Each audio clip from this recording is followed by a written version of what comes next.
নমস্কার, আমি দিগন্ত চ্যাটার্জি এবং আজকে কথা বলবো ব্যোমকেশকে নিয়ে। ব্যোমকেশকে নিয়ে কথা বলছি, চশমা না পড়লে হয়? এবার ঠিক আছে। প্রসঙ্গত উল্লেখ্য, শরদিন্দু বন্দ্যোপাধ্যায় কিন্তু কখনো ব্যোমকেশকে চশমা পরাননি। হ্যাঁ, তা সত্ত্বেও কেন যে মরতে সকলে চশমা পরায়, চশমার আমি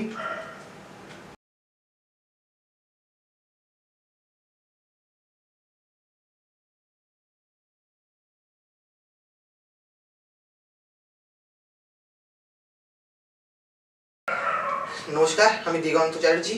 আপনারা দেখছেন ডিসি প্রেজেন্স। এবং ফ্রেন্ডস, আজকে আমি হইচইয়ের ব্যোমকেশ ওয়েব সিরিজের এখনো অবধি যে কটা গল্প আমরা ব্যোমকেশ ওয়েব সিরিজে দেখতে পেয়েছি, সেই সব কটাকে র্যাঙ্ক ওয়াইজ সাজাবো। সো চলুন শুরু করা যাক। ফ্রেন্ডস, বড় পর্দা ছাড়া এখনো অবধি ব্যোমকেশের যে কটা কাজ হয়েছে, আমি নিঃসন্দেহে বলতে পারি, অন্তত আমার মত, জানি না কে, মানে আমার বিশ্বাস এই কথাটার সঙ্গে অলমোস্ট সকলেই বা অনেকেই একমত হবেন, বড় পর্দা ছাড়া ব্যোমকেশের যে কটা যে জায়গায় কাজ হয়েছে ব্যোমকেশকে নিয়ে এখনো অবধি যে কটা, তার মধ্যে বেস্ট অফ দ্য বেস্ট কিন্তু হইচই থেকে রিলিজ করা ব্যোমকেশ ওয়েব সিরিজ। যাতে আমরা ব্যোমকেশের চরিত্রে পেয়েছি অনির্বাণ ভট্টাচার্যকে, সত্যবতীর চরিত্রে পেয়েছি ঋদ্ধিমা ঘোষ চক্রবর্তীকে, অজিতের চরিত্রে আমরা দুজন অভিনেতাকে পেয়েছি। প্রথম অজিত ছিলেন সুব্রত দত্ত, অ্যান্ড নেক্সট অজিত, মানে এখন অজিতের রোল করছেন সুপ্রভাত দাস অভিনেতা। মানে সত্যি কথা বলছি, এই ওয়েব ছোট পর্দার যে কটা কাজ হয়েছে তার মধ্যে তো বেস্ট বটেই। কিছু কিছু ক্ষেত্রে এই সিরিজটার মানে কিছু কিছু সিজন বড় পর্দার কাজকেও কিন্তু ছাপিয়ে যাওয়া, মানে বড় পর্দাকে ছাপিয়ে গেছে কিনা বলতে পারবো না, তবে বড় পর্দার সমসাময়িক কাজ করেছে। সত্যি কথা বলছি। ইনফ্যাক্ট এই ব্যোমকেশের সিরিজের সিজন 1, 2 and 3 আড়াইখানা সিজন, ব্যোমকেশ সিরিজের আড়াইখানা সিজনের পরিচালক সায়ন্তন ঘোষাল, আমার খুব পছন্দের পরিচালক। সায়ন্তন ঘোষাল যখন ইন্টারভিউ করি, তাকে জিজ্ঞেস করেছিলাম যে তুমি তো ওয়েবের ব্যোমকেশও করেছো, আবার বড় পর্দার ব্যোমকেশও করেছো, দুটোর কাজের মধ্যে তোমার পার্থক্য কি মনে হয়? সায়ন্তন ঘোষাল বলেছেন কিন্তু যে বেসিক্যালি কোনো তফাৎই নেই। মেকিং এর প্রসেস, সত্যি বলছি, মেকিং এর দিক দিয়ে, স্ক্রিপ্টিং এর দিক দিয়ে, শর্ট ডিরেকশনের দিক দিয়ে সত্যি বড় পর্দার লেভেলের কাজ। মানে আমার মতে হইচইয়ের টপ 5 ওয়েব সিরিজের মধ্যে কিন্তু ব্যোমকেশ নিঃসন্দেহে পড়বে। IMDb রেটিং চেক করলে আপনি তা টের পাবেন সুন্দরভাবে। তারপর অনির্বাণ ভট্টাচার্যকে আমরা পেয়েছি অ্যাজ ব্যোমকেশ। এখানে এখনো অবধি 5টা সিজন হয়েছে ব্যোমকেশের, 5খানা সিজন। যদিও আমি কিন্তু এখানে র্যাঙ্কটা সিজন ওয়াইজ করব না, বিকজ সিজন 1 অ্যান্ড সিজন 2-তে আমরা দুটো করে গল্প পেয়েছি। ইয়েস, গল্প যে দুটো তা কিন্তু না, মানে আমি একটু ফার্স্টে না শুরু করার একদম হিসেবটা একটু, যারা দেখেননি তাদের জন্য বলি, একটু হিসেবটা দিয়ে দিই। সিজন 2 ছাড়া প্রত্যেকটা সিজনই দুটো করে এপিসোড ছিল, এপিসোড দুটো করে। এবার বলি, সিজন 1-এর ফার্স্ট এপিসোডে আমরা পেয়েছি একসঙ্গে দুটো গল্পকে, মানে দুটো গল্প মিক্সড করা। সত্যান্বেষী, পথের কাঁটা, ফার্স্ট এপিসোড। সেকেন্ড এপিসোডে পেয়েছি এগেন মিক্সড মাকড়সার রস অ্যান্ড অর্থম অনর্থম। সিজন 2-তে মিক্স ছিল না। সিজন 2-র প্রথম দুটো এপিসোডে একটাই গল্প পেয়েছি, রক্তের দাগ। দুটো এপিসোড মিলিয়ে একটা গল্প। তারপর সিজন 2-র একটা বোনাস এপিসোড বার করা হয়, সিজন 2-রই বোনাস একটা এপিসোড, যেটা একটাই এপিসোড ছিল রক্তমুখী নীলা গল্পটাকে নিয়ে। এবার আসি সিজন 3-তে। সিজন 3-তে দুটো এপিসোড এবং দুটো এপিসোডে একটাই গল্প, সজারু কাঁটা, মানে দুটো এপিসোডে ভাগ করে দেখানো। 3 নম্বর এপিসোড, মানে সরি সিজন 4-এও অ্যাজ ইউজুয়াল দুটো এপিসোডে একটা গল্প, অ্যান্ড অগ্নিবাণ, দ্যাট ইজ অগ্নিবাণ। সিজন 5-এ দুটো এপিসোড, বাট দুটো এপিসোডেই একটা গল্পকে দেখানো হয়েছে, মানে ব্যোমকেশের সিরিজের দুটো গল্পকে মিশিয়ে, দুষ্টচক্র আর খুঁজি নাড়িয়ে দুটো গল্পকে মিশিয়ে একটা বড় গল্পের আকার দেওয়া হয়েছে, এবং সেই বড় গল্পটাকে দুটো এপিসোডে ভাগ করে দেখানো হয়েছে। দুটো এপিসোড মানে এই নয় যে একটা এপিসোডে একটা গল্প, আরেকটা এপিসোডে আরেকটা গল্প দেখানো হয়েছে। ইনফ্যাক্ট এই ব্যোমকেশের গোটা পুরো ওয়েবে আমরা 3 জন পরিচালককে পেয়েছি এবং প্রত্যেকটা সিজনে স্ক্রিপ্ট রাইটার একজন সৌগত বসু। সৌগত বসুর ইন্টারভিউ আমার চ্যানেল থেকে আছে, আমি আই বাটনে দিয়ে দেবো, আর ডেসক্রিপশানেও রয়েছে, দেখতে পারেন। সৌগত বসু এই সিরিজটা খুব পপুলার হয় এবং খুব ভালো লাগার একটা অন্যতম কারণ কিন্তু ওনার লেখা চিত্রনাট্য। ওনার স্ক্রিপ্টের আমিও নিজে খুব ফ্যান। বিশেষ করে ব্যোমকেশ উনি যেভাবে এক্সিকিউট করেছেন ব্যোমকেশের গল্পগুলোকে, যেভাবে রিপ্রেজেন্ট করেছেন, সেটা সত্যিই দেখবার মতো। আর তার সঙ্গে পরিচালকরাও কোনো অংশে কম নন। সায়ন্তন ঘোষাল, যার কাছে আমি একজন ভক্ত। সৌমিক চট্টোপাধ্যায়, তার যা টানছেনের টান পুরাও ইতিমধ্যে হিট করে গেছে, তিনি অসাধারণ কাজ করেছেন। আর লাস্ট সিজনে আমরা পেয়েছি সৌমিক হালদারকে, মানে সিনেমাটোগ্রাফার সৌমিক হালদার। তিনি এই সিজনে পরিচালকের 5 নম্বর সিজনে পরিচালনার কাজ করেছেন। আসুন আমি কিন্তু এই এপিসোডে একটা করে গল্প, এপিসোড ওয়াইজ গল্প ধরে ধরে আমি এখানে র্যাঙ্ক করব। খুব অনেকটা বকে ফেললাম, please don't mind. Let's start. As usual আমি একদম মানে আমার হিসেবে এখনো পর্যন্ত আমি যেভাবে ভাগ করলাম তাতে মোট 7খানা হচ্ছে গল্প, 7খানা গল্পকে পাচ্ছি আমরা। আমি রিভিউটা সেই হিসেবে সেই ওয়াইজই র্যাঙ্ক করব। একদম নিচে থাকবে 7 নম্বরে রক্তের দাগ। রক্তের দাগকে 2টো এপিসোড মিলিয়ে দেখা গেছে। রক্তের দাগ গল্পটা ব্যোমকেশ সকলেই পড়েছেন, আমি গল্পগুলো নতুন করে বলছি না। অ্যান্ড এই রক্তের দাগে কিন্তু মূল গল্পের থেকে একেবারেই সরে আসেননি। স্ক্রিপ্ট এবং পরিচালনা কোনোটাই কিন্তু স্ক্রিপ্ট না সরলে পরিচালনা কেন ছবিটাকে সরে আসেননি। এই রক্তের দাগটা ছিল সিজন 2-তে, সিজন 2-র প্রথম 2টো এপিসোড, এবং এই 2টো এপিসোড পরিচালনা করেছেন সৌমিক চট্টোপাধ্যায়। এটাকে আমি একদম 7 নম্বরে রাখছি। খুব যে খারাপ হয়েছে তা কিন্তু বলছি না আমি, বাট ওই যে মানে কম ভালো লেগেছে তার একটা কারণ হচ্ছে গল্পটা খুবই ভালো, বাট গল্পটা এমনই যে এটা খুব একটা হাই এক্সিকিউট করার খুব একটা স্কোপ ছিল না বলে আমার ধারণা। মানে বেশিরভাগ গল্পটাই কিন্তু ইনডোরের মধ্যে ছিল, তাও আউটডোর গল্পের এইখানে আছে আউটডোর, এবং চেজিং আছে কয়েকটা, চেজিং রয়েছে, এসব ভালো, এক্সিকিউশনও ভালো। বাট ওই যে বললাম মানে কিছু কিছু মানে এক্সিকিউশন একটু অভাব লেগেছে। মানে পিরিয়ড ফিল্ম, ব্যোমকেশ তো পিরিয়ড ফিল্ম, পিরিয়ডটাকে ওই সময়টাকে তুলে ধরতে একটু মন সেনার অভাব মনে হয়েছিল আমার এই সিজনটাতে।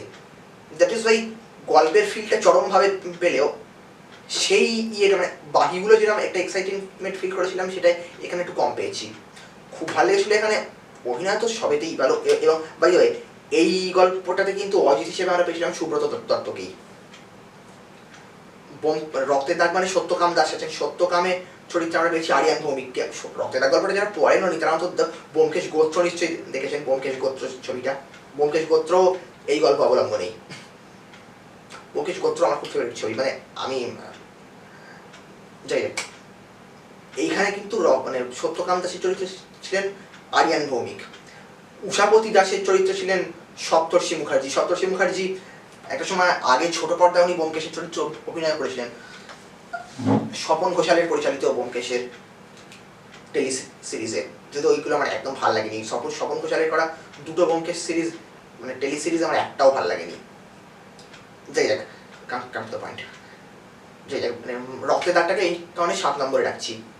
এবার আসছি 6 নম্বরে। 6 নম্বরে থাকবে অগ্নিবাণ।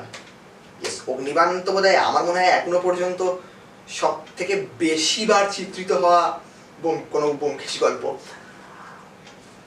অগ্নিবাণ গল্পটা এর ফলে সকলেই জানো। অগ্নিবাণকে নিয়ে তো অঞ্জন দত্তের পরিচালনায় লাস্ট ব্যোমকেশটা তো অগ্নিবাণ গল্পটা অবলম্বনেই। মানে সেই দেশলাই কাঠির মামলা, দেশলাই কাঠির মধ্যে বিষ, সেখান দিয়ে মৃত্যু, সেই ধোঁয়া নাকে গিয়ে। মানে এই গল্পটাকেও আমি রাখছি কারণ এই গল্পটায় সেরকম ভাবে মানে কি বলবো এক্সিকিউশনের স্কোপ খুব একটা ছিল না। রক্তের দাগে যা ছিল এতে কিন্তু স্কোপটা আর একটু একটু কম ছিল, এই গল্পে এক্সিকিউশনের স্কোপটা ভালো রকমভাবে সেই ওই সময়টাকে রিপ্রেজেন্ট করে সেই দিক দিয়ে। বাট পরিমাণ গল্পটা এতটাই স্ট্রং, সো এটাকে আমি 6 নম্বরে রাখছি। মানে এটা 7 নম্বরে স্থান পেল না, কারণ গল্পটা ভীষণ স্ট্রং ছিল বলে। এই সিজন বাই দ্য ওয়ে এটা ছিল সিজন 4, এইটা সিজন 4 ছিল।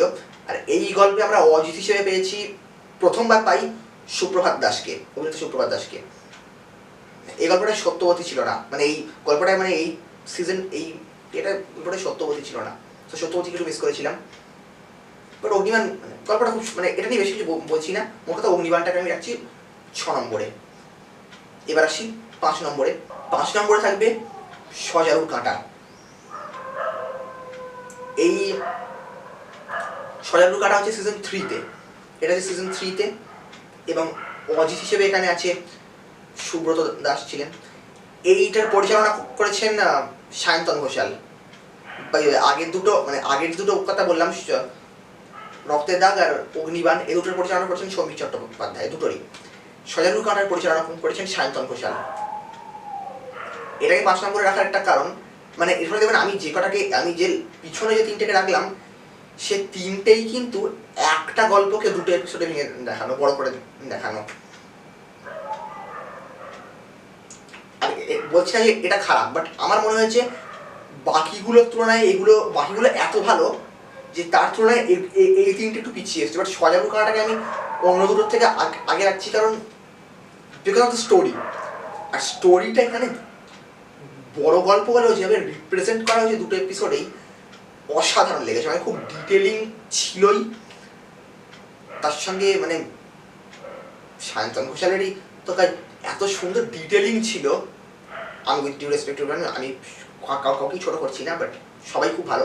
বাট আমি বলছি যে ডিটেলিংয়ের কাজ যেভাবে ছিল, দারুণ লেগেছিল আমার। মানে এখানে পিরিয়ডটাকে, ওই যে সময়টা খুব সুন্দরভাবে ফুটিয়ে তোলা হয়েছে, এবং তার সঙ্গে সঙ্গে দেবাশিস আর সজারুর কাঁটা গল্পটাই কিন্তু ব্যোমকেশের সঙ্গে সঙ্গে একটা ব্যোমকেশের গল্পের সঙ্গে সঙ্গে একটা প্রেমের গল্পও চলছিল। মানে সজারুর কাঁটা এক কথা একটা প্রেমের গল্পও বটে। দুটো খুব ব্যালেন্সড ওয়েতে দেখানো হয়েছে, এবং একটা সিন ছিল এখানে, সেটা বলা হয় প্রি ক্লাইম্যাক্স।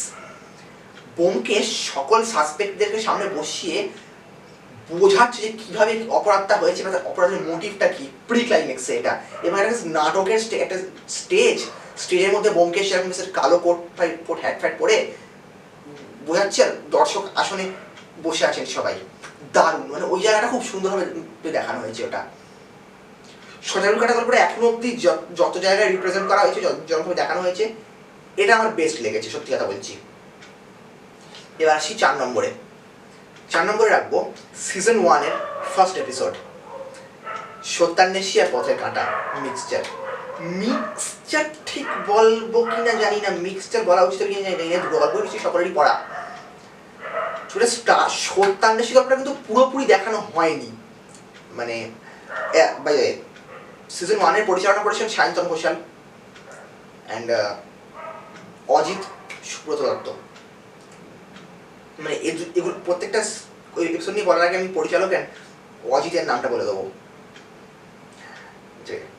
এই গল্পটা শুরু হচ্ছে সত্যান্বেষী গল্পের ওই প্রি ক্লাইম্যাক্স থেকে বলতে পারেন, মানে যেখানে ব্যোমকেশকে অ্যারেস্ট করার পর, মানে ব্যোমকেশকে অ্যারেস্ট করা হয়েছিল, পুলিশ মানে খুনি মনে করে অ্যারেস্ট করেছিল, ওরকম অবস্থায় গল্প শুরু হচ্ছে। তারপর ব্যোমকেশ ছাড়া পাচ্ছে জেল থেকে, তারপর সেই 5 বালিশ খুন ওই জায়গাটা হবে, ডক্টর অনুকূল গুহকে ধরবে।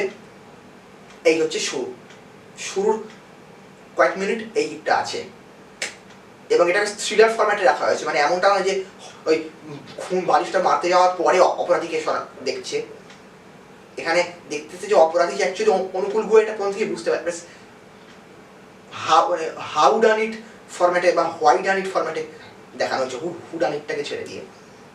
আফটার দ্যাট ব্যোমকেশ নিজের পরিচয় দিচ্ছে অজিতকে, এবং অজিতকে বলছে আমার সঙ্গে বাড়িতে আসতে, এবং ব্যোমকেশের বাড়িতে আসছে।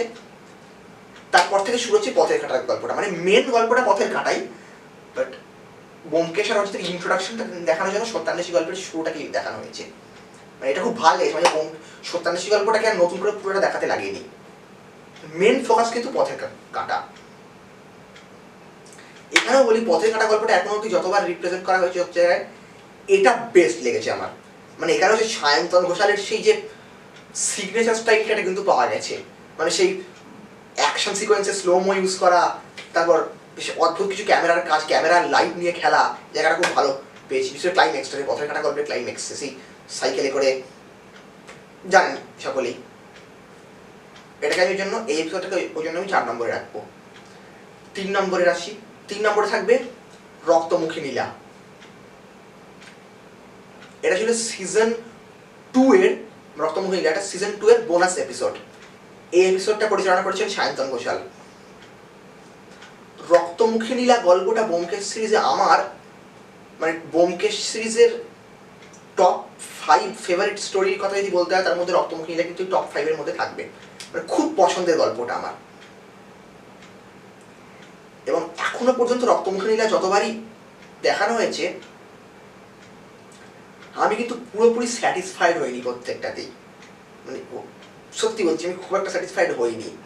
কিছুটা ভালো লেগেছিল গৌরব চক্রবর্তীর করা ব্যোমকেশ সিরিজ ওইটা, বাট সব কটাকে ছাপিয়ে গেল। রজিত কাপুরেরটাও বেশ ভালো লেগেছিল, বাট সব কটাকে ছাপিয়ে গেল এইখানে রক্তমুখী নীলাকে যেভাবে রিপ্রেজেন্ট করা হয়েছে। মানে একটা এপিসোডে একটা গল্পকে, এরকম একটা গল্পকে নিখুঁতভাবে প্রেজেন্ট করা, মানে 40 মিনিট কি 45 মিনিটের লেন্থে, অপূর্ব। এবং সেই সায়ন্তন ঘোষালের সেই সিগনেচার স্টাইলটা, এবং যেটা ভাল লেগেছে এখানে এখন অব্দি এই সিরিজে ব্যোমকেশের কোনো গল্প কিন্তু গল্পের থেকে বিশেষ সরে আসেননি চিত্রনাট্যকার বা পরিচালক। এখানেও মেন গল্পটাকে অক্ষত রেখে যেরকমভাবে ক্লাইম্যাক্সটা খুব সুন্দরভাবে চেঞ্জ করা হয়েছে। চেঞ্জ মানে যারা দেখেছেন তারা বুঝতে পারছেন, ক্লাইম্যাক্স একটা জায়গায় ছিল একটা ব্যোমকেশের ঘরের মধ্যে একটা বৈঠকে অপরাধীকে ফাঁস করছে। এখানে কিন্তু তা না করে মানে একটা আউটডোর অ্যাকশন দেখানো হয়েছে, একটা ছোটখাটো অ্যাকশন। সেখানে ব্যোমকেশ সেই পুরো রক্তমুখী নীলার হিস্ট্রিটা বলছে কিরাম করে, তারপর সেই ব্যোমকেশ সেই কথার মানে বলে না ভোকাল টনিকের মাধ্যমে অপরাধীকে কনভিন্স করা, এই জায়গাটা মানে খুব ভালো লেগেছিল আমার। পুরোটা আউটডোরে হচ্ছে এটা একটা, এবং এটা আমার দারুণ লেগেছে।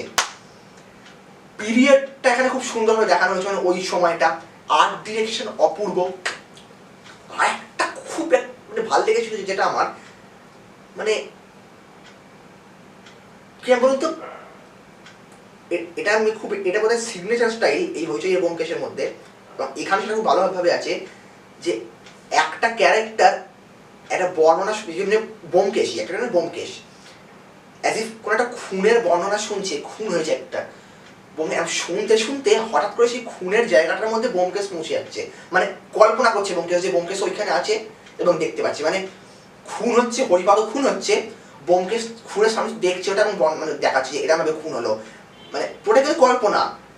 এই জিনিসটা আমার দারুণ লেগেছে, সত্যি কথা বলছি। মানে যে পরিমাণ মেন্টাল ইয়ে দরকার এটা পরিচালনা করতে অপূর্ব, হ্যাটস অফ। এটা 3 নম্বরে গেল। এবার আসি 2 নম্বরে থাকবে এগেন, মানে 2 নম্বরে থাকবে সিজন 1 এর সেকেন্ড এপিসোড মাকড়সার রস এন্ড অর্থমানর্থম। ইয়েস, এর সেকেন্ডে রাখার কারণ হচ্ছে একটা এপিসোডে দুটো গল্পকে যেভাবে বুদ্ধিদীপ্তভাবে মিক্স করা হয়েছে এই দুটো গল্পে, মানে তার জন্য চিত্রনাট্যকারের সৌগত বসুর একটা আলাদা স্যালুট প্রাপ্য। বলি এখানে একটু মানে খুব বলতে ইচ্ছে করছে এটা আমার। মাকড়সার রস যারা পড়েছেন, অর্থমানর্থম তো পড়ি, অর্থমানর্থম গল্পটায় প্রথমবার ব্যোমকেশ সত্যবতীর পরিচয় হয়, সেখান থেকে প্রেম শুরু। হ্যাঁ, মাকড়সার রস গল্পটাতে কিন্তু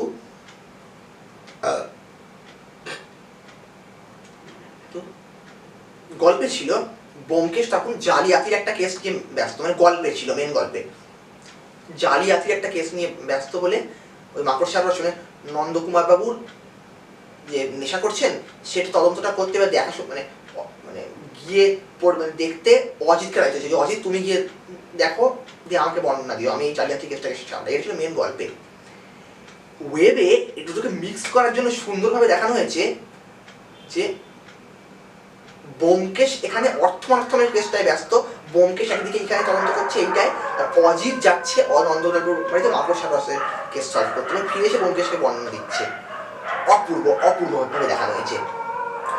এটার পরিচালক সায়ন্তন ঘোষাল, সিজন 1-এ সায়ন্তন ঘোষাল এবং অজিত সুব্রত দত্ত বলছিলাম। এবং এখানে দুটো গল্পেরই আমরা মজাটা কিন্তু একটা এপিসোডের মধ্যে পেয়েছি 45 মিনিটের মধ্যে। ব্যোমকেশ চট্টোপাধ্যায়ের আলাপটাও আছে এবং অনির্বাণের সেই সিগনেচার অ্যাক্টিং সেটাও আছে। বিধুবাবু কমিক রিলিফের কাজ করেছেন এখানে, বিধুবাবু চলছে যিনি অভিনয় করেছেন।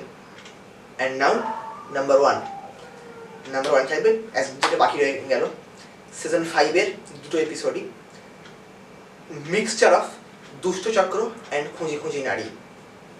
মানে এটা সব থেকে বেস্ট বলছি কারণ এখনো পর্যন্ত সব থেকে বুদ্ধিদীপ্তভাবে দুটো গল্পকে মিলিয়ে একটা গল্প দেখানো, এটা বেস্ট লেগেছে আমার, বেস্ট এখনো পর্যন্ত। এবং একটা জিনিস খুব ভালো লেগেছে যে এই গল্পটাতে মানে এই সিজনে প্রসঙ্গত উল্লেখ্য এই সিজনটার পরিচালনা করেছিলেন সৌমিক হালদার, মানে আমাদের সিনেমাটোগ্রাফার সৌমিক হালদার, তিনি এটার পরিচালনার দায়িত্ব নিয়েছিলেন। অজিতের চরিত্র ছিলেন সুপ্রভাত দাস। মানে এটা একটা এখনো অব্দি লাস্ট সিজন, অ্যান্ড এটা এখনো অব্দি সেরা, মানে আমার মতে অন্তত। এই গল্প দুটোকে মিক্সড করে এই গল্পটা সময়কালটা এনেছেন মন্বন্তরের, মানে 43-এর মন্বন্তর যেটাকে বলে, সেই দুর্ভিক্ষ পীড়িত কলকাতা, সেই সময়টায় এই গল্পের পটভূমি। মানে খুব খুব মানে খুব আমরা খুব প্রাসঙ্গিক, খুব গ্রহণযোগ্য লেগেছিল। এমন মানে দুর্ভিক্ষ পীড়িত সময় সেখানে মহাজনরা, সুদখোর মহাজন কালোবাজারিতে চাল পাচার করছে, সেই নিয়ে গল্পটা এগিয়েছে। এবং দুটো গল্পকে একসঙ্গে মানে খুঁজে খুঁজে নারী গল্পে যেখানে আছে সেই রামেশ্বর বাবু সেই উইল বানানো পেঁয়াজের রস দিয়ে লিখে, স্পয়লার অ্যালার্ট, সবাই পড়েছেন সকলেই উইল। তারপর আর তার সঙ্গে সঙ্গে দুষ্টচক্র গল্পে আছে সেই পক্ষাঘাতগ্রস্ত বিশুপাল বিশুপাল, তারপর অভয়, তার যে ঘাতক অভয় গোস্বামীর খুন হয়ে যাওয়া, ওই জায়গাটা দারুণ। মানে দুটোকে খুবভাবে মিক্স করা হয়েছে, মানে প্রত্যেকটা গল্পের ক্যারেক্টারকেই একজনের সঙ্গে জড়িত দেখানো হয়েছে। মানে একদিকে রামেশ্বর বাবুর যে মেয়ে, মানে রামেশ্বর জামাই, তার জামাই একজন স্বদেশী করে বিপ্লবী, সে অভয় ঘোষালের সঙ্গে যুক্ত, অভয় ঘোষাল বিশুপালের সঙ্গে যুক্ত, বিশুপাল আবার বিশুপালের সঙ্গে যুক্ত হচ্ছে রামেশ্বর বাবুর ছেলে, এরকম ব্যাপারটা। মানে তার মানে একটা সিন আছে যেখানে দর্শক মানে ব্যোমকেশ বিধুবাবুকে বোর্ডের মধ্যে নকশাকে বোঝাবে যে কে কার সঙ্গে যুক্ত, কিভাবে যুক্ত কে। এবং আর্ট ডিরেকশন এখনো পর্যন্ত বেস্ট লেগেছে আমার এই গল্পটাতেই। এখানে দেখা যায় ব্যোমকেশ একটু বিধ্বস্ত, মানে দাড়ি গজিয়ে গেছে, খোঁচা খোঁচা দাড়ি, দুর্ভিক্ষর সময়টা নিজে খুব ডিপ্রেসড, সে ভারাক্রান্ত। সত্যবতী এখানে সে মানে ত্রাণ বিনিময় কাজও করছে, বসে ফ্যান চাইতে আসছে লোকেরা, এবং গ্রাম থেকে কলকাতা শহরে ভিড় করছে। সে লোকেশন, সে কুমোরটুলির দিকে লোকেশনে দারুণ লেগেছিল আমার জায়গাটা আছে তার। তারপর তার সঙ্গে সঙ্গে আছে বিশেষ করে গল্পের মানে একটা সিন আছে যেখানে খুব ভালো লেগেছিল আমার, ব্যোমকেশের সঙ্গে অভয় ঘোষালের যে একটা বাক বিতনটা, একটা অভয় ঘোষালের সঙ্গে অভয় ঘোষাল যে কালোবাজারি করে, তার সঙ্গে ব্যোমকেশের বাক বিনিময়।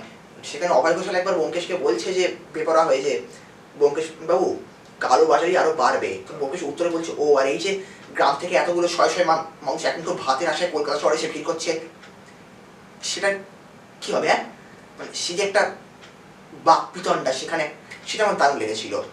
তার সঙ্গে সঙ্গে বিশুপালের চরিত্রটা যে পক্ষাঘাতগ্রস্ত, তার যে ডাক্তার, বিশুপাল বাবু যে ডাক্তার, তার অভিনয়, ভয় ভয় অভিনয়ের ক্লাইম্যাক্সটা দারুণ। মানে শেষে যেখানে স্পয়লার, ব্যোমকেশ যেখানে বিশুপালকে এক্সপোজ করছে, ওই জায়গাটা দারুণ ছিল। মানে একটা জায়গায় ওই ডাক্তারটা বলছে, ব্যোমকেশ বাবু এরকম একজন অসুস্থ মানুষকে নিয়ে মজা করাটা কুরুচিকর, ব্যোমকেশ বলে কি করবো বলুন, রুচিতেও তো মন্বন্তর লেগেছে এই ডায়লগটা। কিংবা একটা সংলাপ ছিল সেটা বলছে, উঠুন বিশুপাল, শিশুপাল, শততম অপরাধ পর্যন্ত তোমাকে আর বাড়তে দেওয়া যাবে না, তার আগে সুদর্শন চক্র নিজের খেল দেখাবে।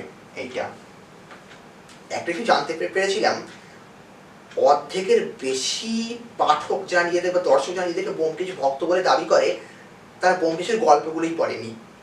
মানে তারা মানে বলে না, তারা অনির্বাণ আবিরের ভক্ত হচ্ছেন, ব্যোমকেশ ভক্ত নয়, ফ্র্যাঙ্কলি বলছি। কারণ একজনকে আমার এক চেনা এক বন্ধুকে বা ভাই কি বলতে পারেন, যখন আমি বললাম যে বিশুপাল বধ হচ্ছে ব্যোমকেশের একমাত্র অসম্পূর্ণ গল্প, সে বলে এই গল্পটা নিয়েই তো এই ওয়েব সিরিজটা হয়েছে না, মানে সে যখন দেখেছে বিশুপাল আছে এখানে, সে মনে করছে বোধহয় বিশুপাল বধ, মানে জানি যে বিশুপাল ক্যারেক্টারটা দুটো গল্পে ছিল, মানে বিশুপাল নামে দুটো ক্যারেক্টার ছিল দুটো গল্পে, জানি না। এই জন্য আমি এই সিজন 5-এর এই দুটো গল্পকে আমি টপ লিস্টে রাখবো। এই ছিল আমার লিস্ট। কয়েকটা ব্যাপার একটু বলি। এটা শুনেছিলাম, ওইটা বলা হয়েছিল যে সিজন 4-এ যেখানে অগ্নিবাণ হলো, সিজন 4-এ অ্যাকচুয়ালি অগ্নিবাণের জায়গায় প্রথমে চোরাবালি গল্পটা হওয়ার কথা ছিল এবং পরিচালনা করার কথা ছিল সায়ন্তন ঘোষালের, বাট সেটা কোনো কারণে পোস্টপন্ড হয়ে যায়, বিকজ চোরাবালির স্ক্রিপ্টও লেখা হয়ে গেছিল সৌগত বসু যেমন বলেছিলেন আমাকে, এবং প্ল্যানিং হচ্ছিল, বাট নানা কারণে হয়তো বাজেটের জন্য হয়ে গেছিল। চোরাবালি গল্পটা অ্যাজ আ পাঠক আমি এই ওয়েব সিরিজে দেখতে চাই, মানে খুব দেখতে চাই এটা আমি। মানে চোরাবালি গল্পটাও হচ্ছে আমার ব্যোমকেশের টপ 5 গল্পের মধ্যে, পছন্দের গল্পের মধ্যে পড়বে। চোরাবালি গল্পটাকে আমি খুব শীঘ্রই দেখতে চাই। খুব ভালো যদি সায়ন্তন, মানে পরিকল্পনা মাফিক সায়ন্তন ঘোষালই পরিচালনা করেন, যেটা প্ল্যান ছিল করেন, খুব খুশি হবো তা যদি হয়। আর দেখতে চাই অগ্নিবাণ গল্পটা যেমন পেয়েছি, উপসংহার গল্পটাকেও যদি কখনো পাই খুব খুশি হবো, কারণ উপসংহার গল্পটা কিন্তু একদিক দিয়ে অগ্নিবাণ আর সত্যান্বেষী দুটোরই সিকুয়েল, খুব ভালোভাবে দেখানো যাবে, আমি খুব দেখতে চাই। আর যদি সম্ভব হয় দুর্গ রহস্য, এই গল্পটাও কেউ এর থ্রু দিয়ে আমরা দেখতে চাই, এবং আশা করব ব্যোমকেশ এই ব্যোমকেশের ওয়েব সিরিজটা সিজন 5 থেকে সিজন 6, 7, 8, 9, 10 এগোতেই থাকুক আস্তে আস্তে, এবং আমরা আরো ভালো ভালো ব্যোমকেশ গল্প, মানে ব্যোমকেশের গল্পকে রিপ্রেজেন্ট করতে দেখতে পারি। অ্যান্ড সৌগত বসুর কলম আরো শানিত হোক এবং আরো ভালো ভালো কাজ হোক। এই জন্য আমার মতামত। এই ব্যোমকেশ সিজনের মধ্যে আপনাদের পছন্দের কোনগুলো বা আপনাদের র্যাঙ্ক কি সেটা আমাকে কমেন্টে অবশ্যই বলতে পারেন, এবং আমার সঙ্গে কতটা একমত সেটাও বলতে পারেন। এবং যদি আমার ভিডিওটা ভালো লেগে থাকে তাহলে একটা লাইক করুন প্লিজ, অ্যান্ড ক্ষমা চেয়ে নিচ্ছি ফর দ্য এত বড় ডিউরেশনের জন্য। ধৈর্য ধরে যে দেখলেন আপনি, এতেই আমি খুশি হয়েছি। যাই দেখছেন না কেন, আমি আমার তরফ থেকে এটা thank you so much. And যদি আমার চ্যানেল নতুন হন, so please subscribe my channel and press the bell icon for notifications. এবং আপনারা এরকম আরও ভালো ভালো র্যাঙ্ক, আপনারা কোন এরকম সিনেমা বা ওয়েবের র্যাঙ্ক চান বলতেই পারেন, আমি অবশ্যই করবো, এবং আমাদের সঙ্গে থাকুন।